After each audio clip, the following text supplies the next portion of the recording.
RTX 50 series laptop की दौड़ में एक और लैपटॉप हमारे पास। This is Asus TUF F16। अब ये नंबर बदल गया, पहले F15 था, अब 16 हो गया, यानी कि 16 इंचेस का लैपटॉप। और जिसको टफ में ना सीरीज का आइडिया नहीं है, F सीरीज आती है और A सीरीज आती है। F is for Intel, A is for AMD। तो ये जो है इंटेल वाला वेरिएंट है।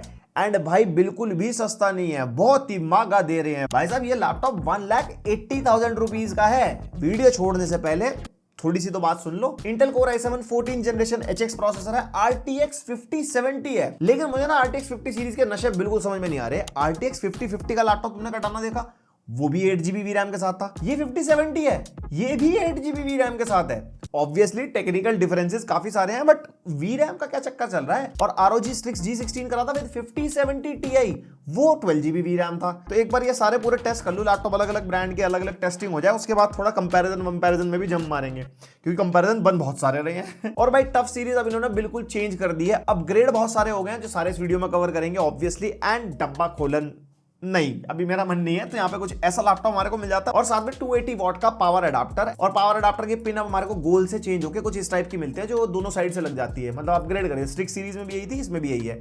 जैसे लेनोवो नहीं करता लॉक लीजन सेम चार्जर, तो अब कह रहे हैं हम भी ऐसी करेंगे। इंस्पिरेशन एंड डिजाइन भाई कर दिया है पूरा का पूरा चेंज। यहाँ पे टॉप लिड हमारी बिल्कुल प्लेन सिंपल कर दिया है, और टफ के कोने में ब्रांडिंग है। एंड भाई बिल्ड क्वालिटी में अपग्रेड है। जैसे आप टॉप लिड फ्लेक्स देखो, कुछ ऐसा नहीं है, एक हाथ से आराम से लिड ओपन हो जाती है एंड 180 डिग्रीज तक जाती है। कीबोर्ड फ्लेक्स भी ऐसा हमारे को नहीं मिलता। मेजरली हिंजेस, यहाँ पे टफ के हिंजेस अच्छे हो गए हैं, और कोई भी स्क्रीन वॉबल ऐसा ज्यादा नहीं है। उसके अलावा जो नोटिफिकेशन लाइट्स अंदर की तरफ होती थी, अब वो पीछे की तरफ है, 4 लाइट्स। एंड अगर बॉटम से भी अगर आप देखोगे तो लास्ट ईयर के कंपैरिजन में चेंजेस हैं। और जो एग्जॉस्ट वेंट है ना, वो कुछ इस तरीके से गेमिंग वाले हैं, जो पीछे की तरफ हमारे को मिलते हैं। और लैपटॉप जो है वो स्लिम भी फील हो रहा है लास्ट ईयर के कंपैरिजन में। वेट भी थोड़ा सा कम हुआ है, 2.25 kg का लैपटॉप है। और अगर आप चार्जर इंक्लूड कर ले तो वह 3 kg के आसपास कंधे पर डालने के लिए तैयार हो जाओ, बट उसके बदले गेम खेलने को मिलेगी, तो वैसा इतना चलता है। And military standard 810H certified है, यानी कि बढ़िया vibration, altitude, high temperature, low temperature. मतलब कौन ऐसी जगहों में गेमिंग कर रहा है।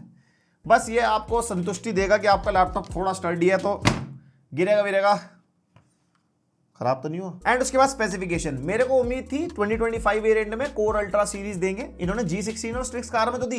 टफ में कह रहा है भैया पुराना प्रोसेसर पकड़ो, तो Intel Core i7 14650HX processor है, 16 कोर 24 थ्रेड्स, रैम मिलती है 32GB। इतना महंगा लैपटॉप है, 32GB की तो एक्सपेक्टेशन करेंगे। और डुअल चैनल में 16 की 2 स्टिक्स है, 5600 मेगा ट्रांसफर पर सेकंड स्पीड वाली। एंड वैसे आप 64GB तक अपग्रेड कर सकते हो, but 32GB is more than enough. और 1TB Gen 4 SSD मिलती है, जिसकी रीड एंड राइट स्पीड से मैं इतना खुश नहीं हूं, क्योंकि अच्छी खासी 6000 7000 Mbps प्लस मिलनी चाहिए थी, बट यहाँ पे 5000 एंड 3600 प्लस मिलती है। और जो इन्होंने SSD यूज करके है तो वो सैमसंग की, तो मैंने कहा स्पीड अच्छी होनी चाहिए। और जब मैंने उसका ऑनलाइन मॉडल चेक किया तो स्पीड्स कम वाली ही है, जो कि इस प्राइस पॉइंट पे नहीं सेंस बनाती। एंड बुरी चीज के साथ अच्छी चीज, फुल साइज SSD के 2 स्लॉट्स है लैपटॉप के अंदर, तो अगर आपको अपग्रेड करनी है तो आराम से करवाओगे। पर स्लॉट 2TB तो भाई साहब कहीं नहीं गया। बाकी हाँ, Gen 5 SSD का सपोर्ट दे सकते थे लेटेस्ट लैपटॉप है 2025 के साथ, बट ऐसा कुछ नहीं है इसके अंदर। और ग्राफिक्स कार्ड 5070 8GB VRAM के साथ 115 वॉट TGP के साथ। उसके अलावा कनेक्टिविटी में Wi-Fi 6E and Bluetooth version 5.3 मिल जाएगा। MS Office 2024 लाइफ टाइम के लिए, और Xbox गेम पास 3 मंथ्स के लिए। तो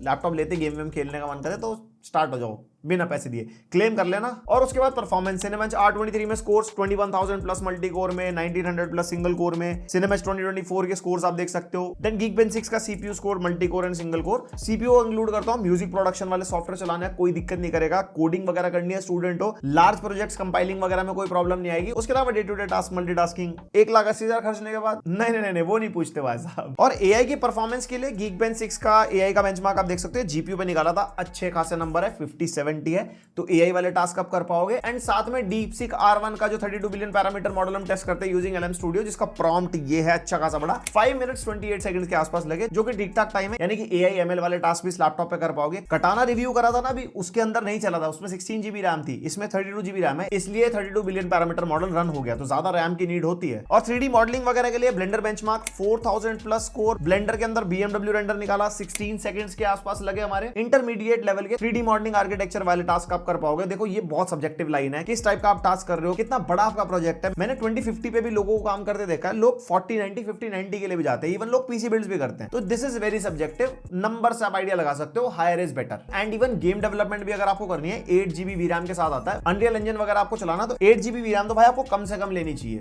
6GB में भी काम चल जाता है, बट 8GB कम से कम। बाकी कोई गेम डेवलपमेंट वाला हो, प्लीज कमेंट करके अपने ओपिनियन भी शेयर करना, थोड़ा हमारे को भी इनसाइट मिल जाता है। I am not a game developer, I am a reviewer, इसी बात पे सब्सक्राइब मार दो भाई साहब। And day to day task के लिए पीसी मार्क 10 5800 प्लस, ये नंबर बहुत फ्लक्चुएटिंग रहता है, कभी किसी थिन एंड लाइट में भी 5000 प्लस देता है, कभी किसी तगड़े गेमिंग लैपटॉप में भी 5800 दे रहा है। उसके अलावा क्रॉस मार्क का बेंचमार्क भी गया और overall score productivity, creativity, responsiveness का ये आप कंपेयर कर सकते हो अगर आपको सीपीयू पावर कंपेयर करनी है। ये डे टू डे टास्क के लिए होते हैं, इतने महंगे लैपटॉप में तो आई थिंक सेंस भी नहीं बनता। और प्रोडक्टिव यूजर के लिए विजेट bench for DaVinci Resolve 8300 plus, उसके बाद After Effects 9700 plus, Photoshop 8100 plus and Premiere Pro 9900 के आसपास। तो आपको अगर 4K लेवल की वीडियो एडिटिंग करनी है with higher frame rate footage like 60 FPS जैसे हम शूट करते हैं, इवन 10 बिट तक की फुटेज होगी, आफ्टर इफेक्ट्स आपको चलाना एकदम बढ़िया लेवल पे, बड़े प्रोजेक्ट्स पे काम करना है, फोटोशॉप इलस्ट्रेटर की तो कोई बात ही नहीं है, तो आराम से सारे प्रोडक्टिविटी लाइक एडिटिंग वगैरह वाले टास्क इस लैपटॉप पे आराम से हो जाएंगे। और जीपीयू पावर के लिए 3D मार्क टाइम स्पाई के स्कोर्स आप देख सकते हो, GPU and CPU and overall score बढ़िया आ रहा है 13,000 प्लस। एंड Geekbench 6 का OpenCL का बेंचमार्क 1,39,000, उसके अलावा VR mark 13,000 plus. Super score है, VR गेमिंग भी इस लैपटॉप पे आराम से हो जाएगी।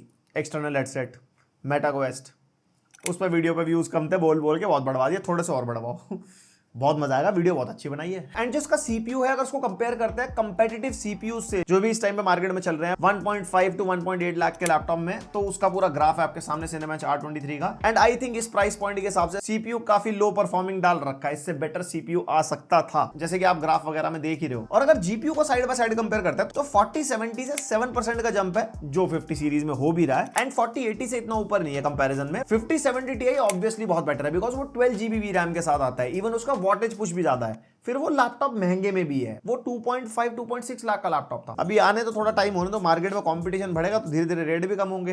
एंड एक्सट्रीम टेस्टिंग के लिए 1 आवर के लिए प्राइम 95 100% सीपीयू लोड 95 डिग्रीज तक गया, 81 डिग्री का एवरेज, 4.7 गीगाहर्ट्ज तक बूस्ट एंड 2.6 गीगाहर्ट्ज का एवरेज निकाल के देगा। लेकिन 120 वॉट तक पुश मारा है सीपीयू एंड 90 वॉट का एवरेज मेंटेन कर गया।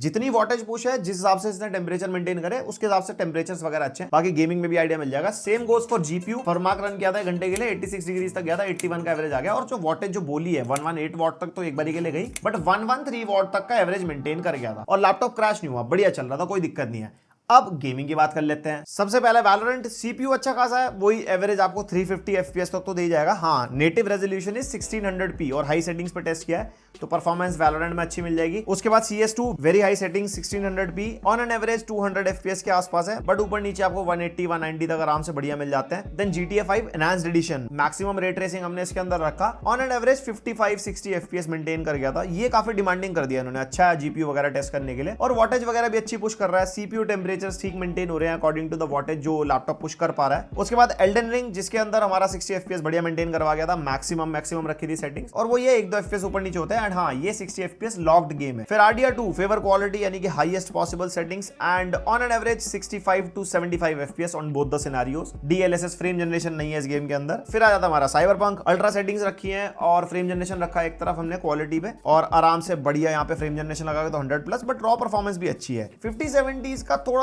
4070 जैसी ही परफॉर्मेंस दे रहा है, जैसे रे ट्रेसिंग को भी अल्ट्रा पे गया तो वही रॉ परफॉर्मेंस 25 FPS पे आ गई, लेकिन फ्रेम जनरेशन लगा के 75+। Then Hogwarts Legacy, ultra settings, ray tracing on ultra and 60 FPS 1600p पे मेंटेन कर गया, मतलब थोड़ा बहुत ऊपर नीचे 4-5 FPS का, लेकिन फ्रेम जनरेशन लगाते हो तो कह रहे भाई साहब क्या हम देंगे FPS, और ये 2x फ्रेम जनरेशन है, मल्टी फ्रेम जनरेशन नहीं है ये वाली, ये 40 सीरीज में भी मिलती है हमारे को। मल्टी फ्रेम जनरेशन आगे टेस्ट करिए, मैं दिखाता हूँ अभी। फिर Assassin's creed shadows ultra high मिलता है इसके अंदर, और भाई एकदम रॉ परफॉर्मेंस में तो मना कर दिया इसने कि भैया सॉरी मुझसे नहीं हो पाएगा, लेकिन फ्रेम जनरेशन भैया है हमारे साथ, उसने कहा कि भाई मैं खिलवा दूंगा। 45 to 50, 55 थोड़ा फ्लक्चुएटिंग फ्रेम रेट है, एवरेज 55 FPS का हमारे को यहाँ पे मिल जाता है। उसके बाद the last of us 2 very high settings and इसके अंदर भी सेम सिनेरियोस DLSS का रखा, और भाई फ्रेम जनरेशन लगा के बहुत अच्छे FPS मिल गए, लाइक 100+। बाकी रॉ परफॉर्मेंस भी अच्छी है एंड स्टोरी गेम्स के लिए I think 55-60 FPS more than enough. Same scenario Horizon Forbidden West के साथ भी है, वेरी हाई सेटिंग्स पे अच्छे फ्रेम रेट मिल जाते हैं रॉ परफॉर्मेंस में, लेकिन वहीं पे फ्रेम जनरेशन लगाई तो पता नहीं क्या ग्लिच हुआ है। Nvidia की 50 सीरीज में ड्राइवर इशू चले जा रहा है, वॉटेज ये पुश नहीं हो रही भाई साहब, और ये 2-3 बार टेस्ट करके देखा हमने, तो प्रोबेबली फ्यूचर में फिक्स हो जाएगा। उसके बाद गोस्ट ऑफ सुशीमा,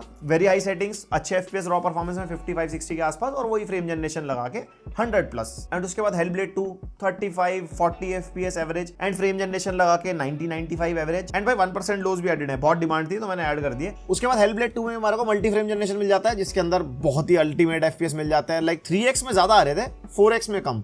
ये थोड़ा सा अनऑप्टिमाइजेशन कह लो या फिर VRAM की वजह से कह लो, ऊपर नीचे हो जाता है FPS, बट स्टोरी गेम्स में तुम्हें पता ही है इतना FPS का क्या करेंगे हम। और जो विजुअल लॉस होता है, जो ब्लैक आता है जो एजिस पे, वो मैं आपको काफी बारी बता भी चुका हूँ पहले। उसके बाद ब्लैक मिथ वुकोंग यहाँ पे आ जाती है बात। देखो अब ये 50 सीरीज होते हुए भी बिल्कुल 40 सीरीज जैसी परफॉर्मेंस दे रही है। सिनेमैटिक यानी highest possible settings, unreal engine 5 वाला गेम है और फ्रेम जनरेशन लगा के भी अच्छे फ्रेम रेट नहीं दे पा रहा। उसके बाद मैंने सोचा चलो रे ट्रेसिंग लगा लेते हैं। अब यहाँ पे आप देखो फ्रेम जनरेशन लगा के नॉर्मल परफॉर्मेंस से ज्यादा FPS मिल रहे हैं, 60 के आसपास। रॉ परफॉर्मेंस तो ऑब्वियसली अच्छी नहीं है, तो थोड़ा सा ना ड्राइवर का भी इंस्टेबिलिटी का इशू है। 50 सीरीज के साथ है, ये लैपटॉप का इशू नहीं है, तो धीरे धीरे फिक्स हो जाएगा। बट आप ओवरऑल परफॉर्मेंस का आइडिया लगा सकते हो। और इस लैपटॉप में थोड़ी अच्छी परफॉर्मेंस मिलने का एक और रीजन भी है, 32 GB रैम। और उसके बाद मैंने कहा चलो मल्टी फ्रेम जनरेशन टेस्ट कर लेता हूँ। बस एनवीडिया ने बोला मैं ग्लिच ना करूँ, हो सकता है भाई मल्टी फ्रेम जनरेशन में FPS ही नहीं मिले जहां पे ज्यादा FPS आने चाहिए थे। फिर स्पाइडरमैन टेस्ट किया, रॉ परफॉर्मेंस बहुत ही एवरेज, अच्छी नहीं मिली। फ्रेम जनरेशन भी लगाया, उसके अंदर भी पता नहीं क्या, इसने तो सांसें रोक दी, वॉटेज पुश नहीं हो रही, ना FPS आ पा रहे थे। एंड हमने ड्राइवर, विंडोज, हर एक चीज प्रॉपर अपडेट वगैरह करके देख ली थी और गेम्स को 2-3 बार अलग अलग बारी टेस्ट भी किया कि चलो कोई और ग्लिच ना हो रहा, बट नहीं, ये नहीं हैंडल कर पाया। और मैं फिर से रिपीट कर दूं, ये लैपटॉप की प्रॉब्लम नहीं है, ये एनवीडिया ड्राइवर्स का इशू है जो बहुत ज्यादा चल भी रहा है, आप ऑनलाइन पढ़ भी सकते हो। फिर वही मैंने रे ट्रेसिंग को वेरी हाई पे रखा, इसके अंदर भी अच्छे FPS नहीं मिले,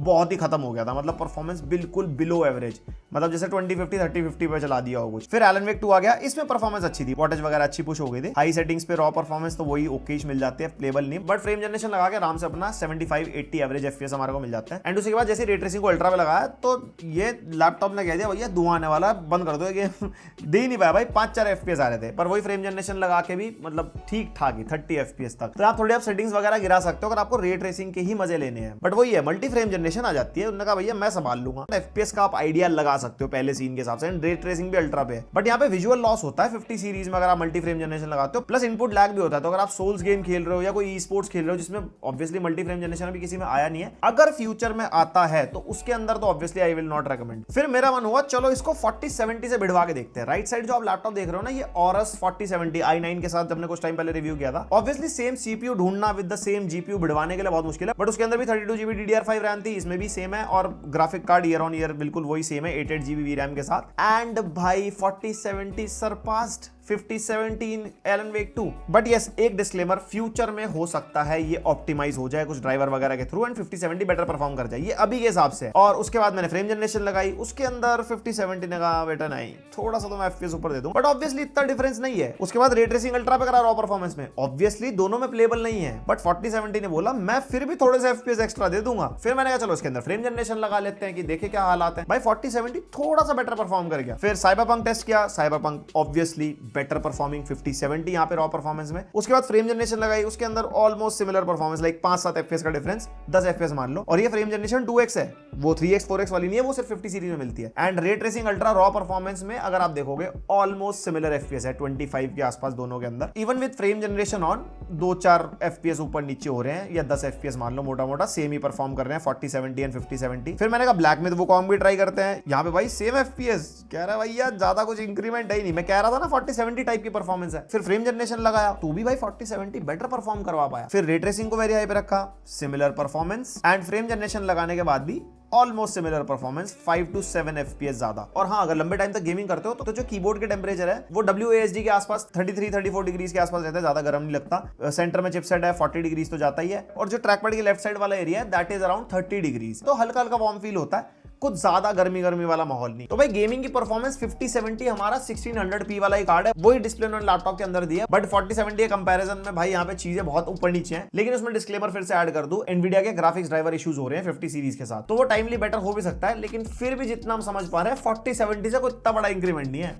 मल्टी फ्रेम जनरेशन का लॉलीपॉप छोड़ दिया जाए, ये सिर्फ गेमिंग की बात कर रहा हूं। डेडिकेटेड कंपैरिजन बनाऊंगा तो फिर सारी चीजें आपको बेंचमार्क समेत दिखाऊंगा। पोर्ट्स में यहाँ पे राइट साइड में 2 USB 3.2 Gen 2 type A port मिलते हैं, लेफ्ट साइड में power input port, RJ45 LAN port, HDMI 2.1 का पोर्ट जिसका डिस्प्ले आउटपुट 5070 से मिलता है, एक थंडरबोल्ट 4 का भी पोर्ट मिलता है जिसमें कोई भी PD का सपोर्ट नहीं है, सिर्फ display output and fast data transfer आप कर सकते हो, एंड डिस्प्ले आउटपुट भी हमारे को 5070 से मिलेगा। और USB 3.2 Gen 2 type C port मिलता है हमारे को जिसमें PD 3.0 का सपोर्ट है, यानी कि अप टू 100 वॉट तक की PD का सपोर्ट यहाँ पे मिलेगा। उसके अलावा डिस्प्ले आउटपुट अगर आप लेते हो तो इंटेल के iGPU से मिलता है, इसमें डेडिकेटेड GPU का सपोर्ट नहीं है। And USB 3.2 Gen 2 type A port एक और मिल जाएगा, और साथ में हेडफोन माइक जैक का कॉम्बो। तो यहाँ पे पोर्ट्स के मामले में सच कोई कमी नहीं है लैपटॉप के अंदर। और मक स्विच मिलता है, आर्मरी ग्रेड सॉफ्टवेयर के अंदर जाके आपको GPU परफॉर्मेंस के अंदर मोड्स मिल जाएंगे, जिसके अंदर optimize, eco, standard and ultimate मिलता है, जिसके अंदर आप हाइब्रिड भी रख सकते हो, डेडिकेटेड GPU पे आउटपुट रख सकते हो, iGPU पे रख सकते हो DGPU बंद करके, बैटरी परफॉर्मेंस हर बार बताता रहता हूं। उसके अलावा जो कीबोर्ड है वही सेम टफ वाली फीलिंग हमारे को कीबोर्ड देता है। कीबोर्ड में ऐसा मेरे को कोई ज्यादा इंक्रीमेंट फील हुआ नहीं, और वही WASD जैसे टफ में हमारे को मिलते हैं ना थोड़ी ट्रांसल्यूसेंट टाइप, वो मिल जाएंगी। बाकी ऊपर 4 डेडिकेटेड कीज मिलते हैं, वॉल्यूम की, माइक के, हार्मोनिक रेट की। एंड टाइपिंग एक्सपीरियंस अच्छा है, 1.7 mm का की ट्रैवल है। और ये जो कीबोर्ड है सिंगल जोन RGB कीबोर्ड है, यानी कि पूरे कीबोर्ड में सिंगल लाइट है, जिसके आप अलग अलग मोड चेंज कर सकते हो हार्मोनिक रेट में,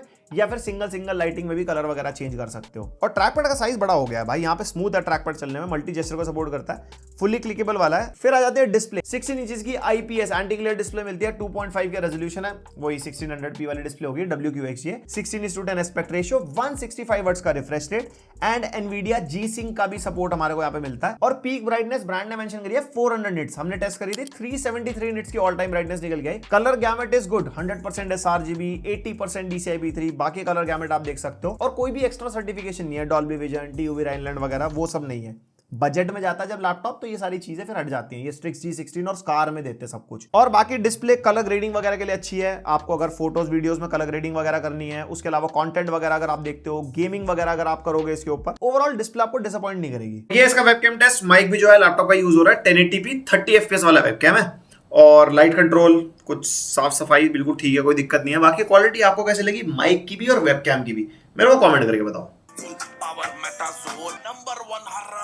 स्पीकर्स डिसअपॉइंटिंग, 2 वाट के 2 स्पीकर है, वही हमारे को डाउन फायरिंग वाले स्पीकर मिलते हैं। एंड जैसे टफ के स्पीकर पहले थे, कुछ ज्यादा अपग्रेड नहीं है, ना ही उतने लाउड है, वही बिलो एवरेज टाइप की साउंड हमारे को मिलेगी। एंड हाँ, डॉल्बी एटमॉस का सपोर्ट है, तो एक्सटर्नल हेडफोन स्पीकर्स वगैरह पे आप प्रॉपर आउटपुट ले पाओगे। और बैटरी की प्रथा सेम चल रही है, 90 watt hour battery, 4.5 to 5 hours का बैकअप आप निकाल सकते हो। और बेसिक यूसेज अगर IGPU मोड ओनली पे कर लो, keyboard backlight off, 50% screen brightness, speaker चल रहे हैं, कीबोर्ड बैकलाइट ऑफ, जो सिनारियो हमारा रहता है, and day to day task, multitasking या थोड़ा ब्राउजर वगैरह चला लिया, कुछ भी है, उसमें बैकअप है। आपका यूज केस चेंज होगा तो बैटरी बैकअप ऊपर नीचे हो सकता है। और इसके साथ आता है 280 वॉट का चार्जर, 50% चार्ज हो जाता है 30 मिनट्स में, लेकिन फुल चार्ज होने में अप्रोक्सीमेटली 1 hour 20 मिनट्स के आसपास लगता है, तो चार्जिंग टाइम भी ठीक है। अब ये लैपटॉप है 1,80,000 रुपीज का। Asus वालों ने कहा भाई साहब हम खुद को कंपटीशन देंगे, इन्हीं का जो A15 है ऑब्वियसली AMD प्रोसेसर के साथ, वो 1,70,000 का है। एंड दोनों लैपटॉप बिल्कुल सेम है, GPU हमारे को सेम मिलता है, बाकी सारी चीजें सेम है। एक डिफरेंस है, उसमें 16 GB रैम आती है, इसमें 32 GB है, लेकिन जो प्रोसेसर है ना वो मल्टी कोर में i7 14650HS से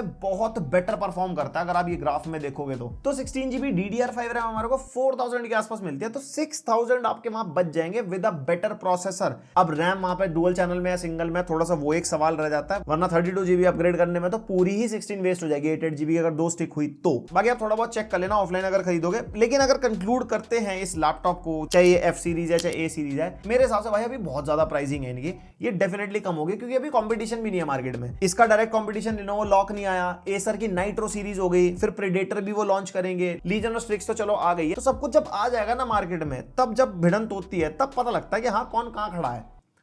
तो देखते हैं कौन कहां खड़ा है, थोड़ा वेट करो, उसके लिए चैनल सब्सक्राइब मारो, वीडियो हम देते रहेंगे आपको। और कोई कंपैरिजन वगैरह चाहिए, लैपटॉप GPU कोई भी चीज आपके माइंड में चल रही हो, प्लीज कमेंट करना, लाइक भी करना, सब्सक्राइब भी करना। मिलते हैं नेक्स्ट वीडियो, तक के लिए बाय।